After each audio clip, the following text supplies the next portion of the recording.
पिछले कुछ सालों से ये ट्रेंड चल रहा था कि सीबीएसई टॉपर्स के 99 आउट ऑफ 100 आ रहे थे सिर्फ और सिर्फ इंग्लिश में, बाकी सब में 100 आउट ऑफ 100। लेकिन अब 2021 से सीबीएसई टॉपर्स के 100 आउट ऑफ 100 इंग्लिश में भी आ रहे हैं।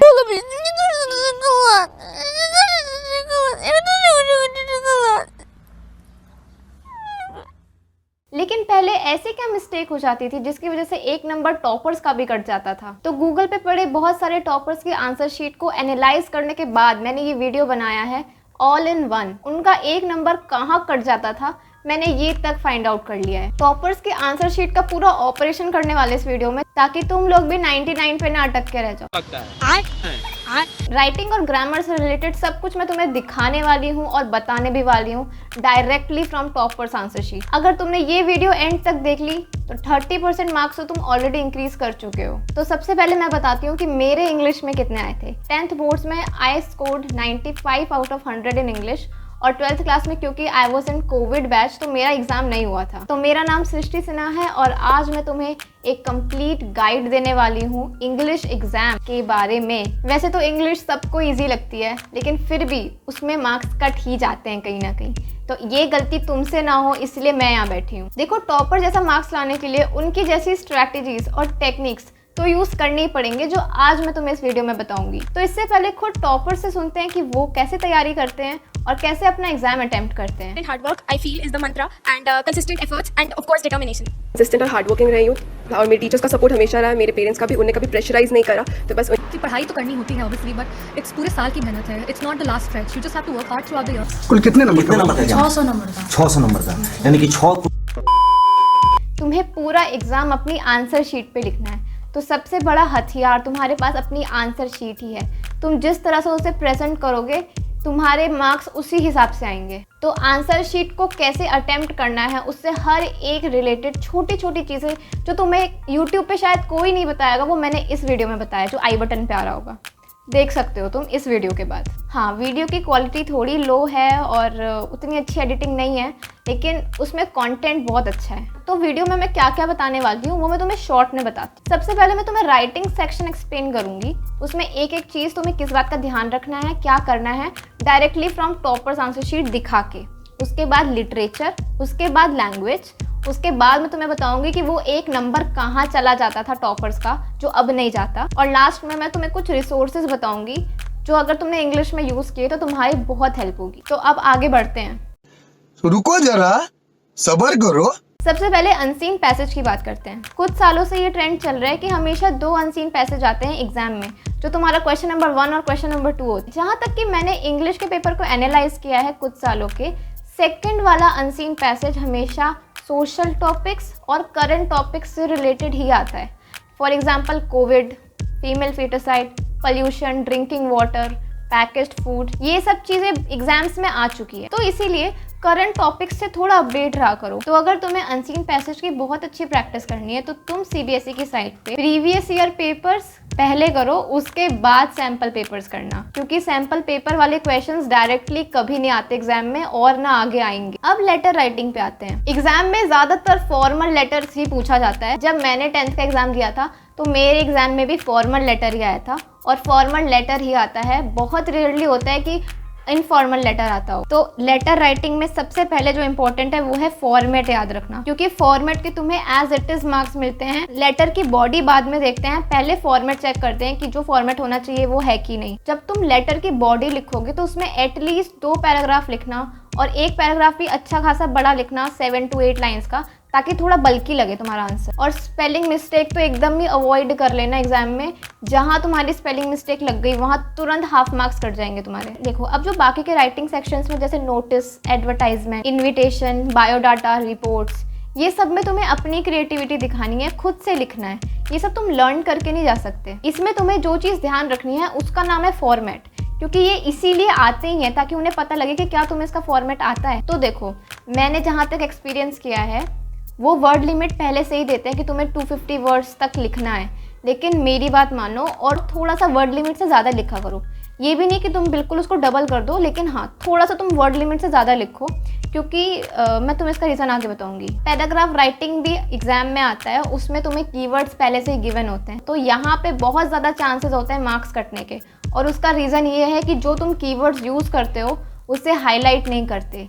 इसलिए पैराग्राफ राइटिंग में गिवन कीवर्ड्स को हमेशा अंडरलाइन करना है ताकि एग्जामिनर का ध्यान जाए कि कीवर्ड्स लिखे हुए हैं, वरना उसको लगेगा कि तुमने बाहर से लिख दिया कुछ भी अपने मन से बना के। और पैराग्राफ को एक ही गो में नहीं लिख देना है, पहले एक पैराग्राफ लिखो फिर लाइन छोड़ के दूसरा पैराग्राफ लिखो ताकि उसे मार्क्स देने में थोड़ी आसानी हो। अब थोड़ा सा लिटरेचर पोर्शन पे आते हैं। देखो तुम्हें लिटरेचर कैसे पढ़ना है वो मैं तुम्हें आगे बताऊंगी। इससे पहले मैं तुम्हें बताऊंगी कि लिटरेचर के आंसर्स कैसे लिखने हैं तुम्हें। जब भी तुम एक आंसर खत्म करोगे तो उसके बाद हमेशा गैप छोड़ना है, और जब आंसर एंड करोगे तो हमेशा डबल लाइन बनानी है ताकि पता चले कि तुम आंसर खत्म कर चुके हो। हमेशा टू द पॉइंट आंसर लिखना है, इसमें सब हेडिंग्स और पॉइंटर्स मत लगाना। इंग्लिश में ये सब नहीं चलता, ये सब एसएसटी और साइंस में क्या करो। ये सारी बातें मैं अपनी वो वाली वीडियो में बता चुकी हूँ जो मेरी चैनल पे सेकंड वीडियो आई थी। और हमेशा ना क्वेश्चन के मार्क्स को देखकर आंसर दिया करो। अगर 1 मार्क्स का क्वेश्चन है तो ये नहीं कि तुम उसमें पूरा पेज भर रहे हो, 3 to 4 लाइन्स आर इनफ। बस कीवर्ड्स को अंडरलाइन कर दिया करो कि जो आंसर पूछा है उसका आंसर ये है और मैंने अंडरलाइन कर दिया ताकि उनका ध्यान बिल्कुल उसी जगह पे जाए। अब मैं तुम्हें बताऊंगी कि इंग्लिश पढ़नी कैसे है तुमने। देखो मैं समझ सकती हूँ तुम्हारे पास ऑलरेडी बहुत सारे सब्जेक्ट्स है पढ़ने के लिए, तुम्हारे ऑलमोस्ट 6-7 सब्जेक्ट होते हैं जिसमें से ऑप्शनल अलग से रहता है। तो मैं बिल्कुल भी नहीं कहूँगी कि तुम इंग्लिश और हिंदी जैसे सब्जेक्ट्स को बहुत ज़्यादा टाइम दो, लेकिन जितना तुम पढ़ते हो उसमें से एटलीस्ट 5% इंग्लिश को दो और 5% टाइम तुम हिंदी को दो या फिर कोई अदर लिंग्विस्टिक सब्जेक्ट जो तुम पढ़ रहे हो। सीबीएसई स्कूल्स में बहुत रेयरली लैंग्वेज की बुक्स मिलती है, मेरे स्कूल में भी मुझे लैंग्वेज की बुक नहीं मिली थी। तो 10th क्लास में मैंने जिस बुक से अपनी लैंग्वेज स्किल्स को इम्प्रूव किया था वो थी ये वाली बुक। इसका नाम है टुगेदर विद, और चिंता मत करो ये कोई प्रमोशनल वीडियो नहीं है। तो ये वाली बुक मैंने इसलिए यूज़ की थी क्योंकि इसमें सब कुछ ऑल इन वन है। इसमें राइटिंग भी है, लैंग्वेज भी है और लिटरेचर भी है। इसमें बहुत सारे अनसीन पैसेज हैं, उसके एग्जाम्पल्स हैं। राइटिंग से रिलेटेड तुम्हें बहुत सारे एग्जाम्पल्स मिलेंगे, फॉर्मेट्स मिलेंगे, मार्किंग स्कीम भी मिलेगी और at the end of this book you will find model test papers. You can definitely go for this book. मेरे पास तो अभी फालतू पड़ी है। अब आते हैं कि तुम्हें लिटरेचर कैसे पढ़नी है। देखो बोर्ड्स में अच्छा लाने का एक सबसे बड़ा मंत्र यही है कि सारे सब्जेक्ट रेगुलरली पढ़ने हैं। रेगुलरली से आई मीन कि टाइम टू टाइम तुम्हें पढ़ना है। ये नहीं कि तुम एग्जाम के 2 दिन पहले इंग्लिश खोल के बैठ रहे हो ये सोच के कि भाई इंग्लिश कौन पढ़ता है, इंग्लिश तो कोई भी नहीं पढ़ता है, 2 दिन पहले पढ़ेंगे हो जाएगा, पास हो जाएंगे। पास होने के लिए पढ़ रहे हो तो बिल्कुल 2 दिन पहले लेके बैठो, लेकिन अगर तुम्हें अच्छे नंबर लाने हैं तो रेगुलरली पढ़ना पड़ेगा, चाहे तुम 1 घंटा ही क्यों ना पढ़ो। अगर तुम्हारी अनफॉर्चुनेटली 10th क्लास में संस्कृत भी है ना तो उसको रेगुलरली पढ़ो। और पढ़ने का मतलब ये है कि जो तुमसे बिल्कुल भी नहीं होता, लाइक तुम्हें लर्न नहीं होता या फिर तुम्हें इसके आंसर समझ नहीं आते या फिर तुम्हें स्टोरी समझ नहीं आती, उसमें अपना टाइम इन्वेस्ट करो। लिटरेचर में अपने मन से पढ़ो, इसमें वेरी करता है पर्सन टू पर्सन किसका क्या टेस्ट है। लेकिन मैं पहले चैप्टर की रीडिंग करती थी, उसके बाद उसके आंसर्स गाइड से पढ़ती थी जो ये वाली बुक थी, उसके बाद मैं उसे खुद से लिखती थी और फिर छोड़ देती थी, और यही फिर मैं 3-4 दिन बात करती थी। तो अब टाइम आ गया बताने का कि वो 1 नंबर कहाँ चला जाता था जो अब नहीं जाता।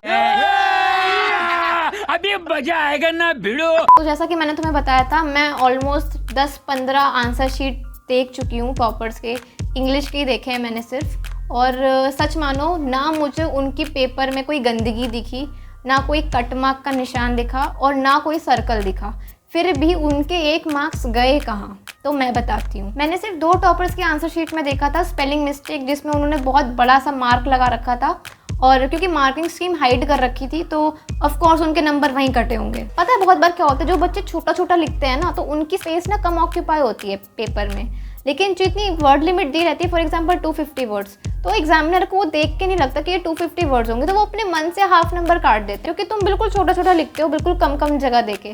तो इसीलिए मैंने कहा था कि थोड़ा सा वर्ड लिमिट से ज़्यादा लिखना ताकि तुम्हारा आंसर थोड़ा स्पेशियस लगे। तो ये भी एक रीज़न होता है कि जब वो तुम्हारी वर्ड लिमिट से सेटिस्फाई नहीं होते तो वो अपने आप से हाफ नंबर काट देते। अच्छा बोले ऐसा होता है। और एक जो मैंने तुम्हें पहले भी बताया था, जो कीवर्ड्स गिवन होती हैं अगर वो तुम्हारे आंसर्स में उन्हें नहीं दिखती तो वो ब्लाइंडली हाफ नंबर तुम्हारे काट देते हैं, चाहे तुम्हारा आंसर दूसरी लैंग्वेज में क्यों ना करेक्ट हो। तो साला ये दुख का खत्म नहीं होता बे। इसीलिए कीवर्ड्स को हाईलाइट करना ज़रूरी है, चाहे तुम अगर लिटरेचर में भी लिख रहे हो तो अंडरलाइन करो, नेम्स अंडरलाइन कर दो, कोई इंपॉर्टेंट फ्रेज अंडरलाइन कर दो। पैराग्राफ में मैंने तुम्हें कहा था कि कीवर्ड्स अंडरलाइन करने, ताकि उन्हें लगे कि हाँ जो कीवर्ड्स गिवन है वो सारे कीवर्ड्स इसके अंदर, क्योंकि उनके पास टाइम नहीं होता कि वो इतना तुम्हारा बैठ के पढ़ते रहें। और तुम ऑलरेडी आंसर शीट में देख ही चुके होगे, ऑलमोस्ट 90% टॉपर्स अपना पेपर अंडरलाइन करके आते हैं, कीवर्ड्स अंडरलाइन करके आते हैं। तो ये 3 पॉइंट्स अपने दिमाग में रखना। तो अगर तुम यहाँ तक आ रखे हो तो मैं तुम्हें एक इंटरेस्टिंग बात बताती हूँ। मैंने ऑलमोस्ट 3 दिन इस चीज़ में लगा दिया कि ये जो अनसीन पैसेज आता है ये किस बुक से आता है, और मैंने एक बुक की PDF छान मारी कि कहीं दिख जाए। लेकिन जो अनसीन पैसेज 2021 में आया है वही सेम अनसीन पैसेज 2022 वाले एडिशन में आया है, जितने भी तुम्हारे सप्लीमेंट्री बुक्स हैं। तो इससे एक बात तो क्लियर होती है कि ये अनसीन पैसेज बिल्कुल कॉपी पेस्ट होकर किसी बुक से उठकर तो बिल्कुल भी नहीं आता। जो तुम ये बुक्स पढ़ते हो like Oswal, full marks, you like वगैरह, इन सब से क्वेश्चंस रेयरली उठ के आते हैं, क्योंकि उन्हें भी पता है बच्चे ये पढ़ते हैं तो वहां से वो कभी नहीं देंगे। और कम ऑन यार, इतना भी अनपढ़ मत समझो CBSE वालों को, खुद भी तो अनसीन पैसेज बना सकते हैं ना वो। अब मैं बोलता हूं तेरे को, मिल मेरे को कई बार।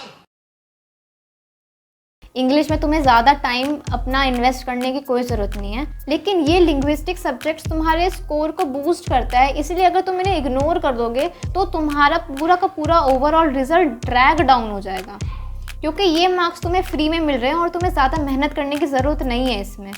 इसीलिए इन सब्जेक्ट्स को रेगुलरली पढ़ना ही इज़ द की। अगर तुम बीच में छोड़ दोगे तो कॉन्सेप्ट भूल जाओगे, स्टोरी भूल जाओगे, फिर तुम्हें दोबारा से डबल मेहनत करनी पड़ेगी। बस तुम्हें घर से ये तैयारी करके जानी है कि तुम्हें आंसर शीट लिखनी कैसे है, उसका way of presentation is the key to success, अगर तुम्हें इंग्लिश में अच्छे मार्क्स लाने हैं तो एक बार फिर बता देती हूँ, एक बार ये वाली वीडियो देख लेना। अच्छी बातें बताइए, इसमें तुम्हारा ही फ़ायदा है अगर देखोगे तो। अपना पेपर इस तरह से लिखो कि एग्जामिनर को आसानी हो और वो तुम्हारा पेपर देखते ही खुश हो जाए। जब मेरा बोर्ड एग्ज़ाम चल रहा था तो मेरे स्कूल में मेरी टीचर्स ने बताया था कि अगर एग्जामिनर का मूड ख़राब है तो वो सबको गंदे गंदे नंबर देते हैं, इसलिए जिनकी राइटिंग गंदी है वो अपनी राइटिंग सुधार लो, वरना तुम्हारा पेपर सामने आते ही एग्जामिनर को गुस्सा आ जाएगा। और मेरी राइटिंग तो बहुत गंदी थी 10th में, तो मैं सच में 1 पेज राइटिंग करती थी 10th क्लास में, सच में। बस 1-2 साल की बात है, इसके बाद तो किसी को फ़र्क नहीं पड़ना, क्योंकि MCQ बेस्ड पेपर होता है आजकल। सो आई होप तुमने इस वीडियो से कुछ सीखा होगा अपने एग्ज़ाम के लिए, and I wish you all the best for exam जब भी तुम्हारा एग्ज़ाम हो। सो नेक्स्ट वीडियो में मिलते हैं एंड थैंक यू।